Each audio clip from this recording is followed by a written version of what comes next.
नायकू हबा बारकाडी राहणार सुप्पा, गाव सुप्पा, राहणार लोणकरमाळा.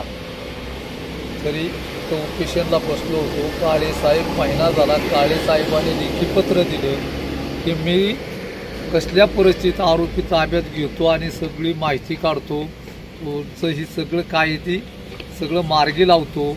म्हणून मला इथनं उठावलं. आज महिना झाला. साहेबांनी काही दखल घेतली नाही. ह्या चौकीवर जा, त्या चौकीवर जा, हेलपाटं घालायला लावलं. मी 2-4 हेलपाटं मारलं. आज आयतवारी बोलावलं होतं आजच्याला.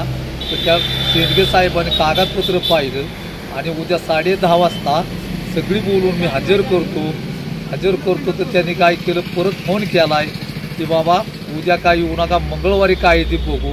म्हणजे ह्यांनी टाळाटाळ चालवलेली आहे. जी काय दखल घेत नाहीत त्याला आता काय पुढचा विचार करावं हेच मला सुसाना.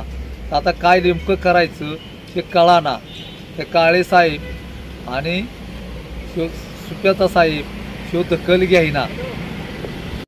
नमस्कार. सजीव संरक्षण आणि जागृती बहुउद्देशीय सामाजिक संस्था नायकू आबा बरकडे यांच्या उपोषणाला 15 ते 20 दिवस झाले.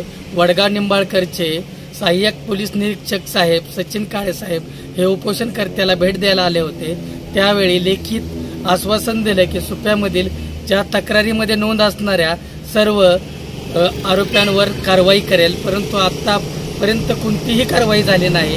तसेच बरकडे हे वेळोवेळी वडगाव निंबाळकर पोलीस स्टेशनला गेले, परंतु तिथे दखल घेतली नाही. त्यानंतर वडगाव निंबाळकरचे पोलीस अधिकारी म्हणले की तुम्ही सुप्याला जा.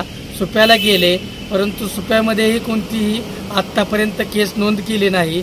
तरी अडाणी असल्यामुळे सुपा पोलीस स्टेशन गैरफायदा घेतंय की काय असा प्रश्न नागरिकांना पडला आहे.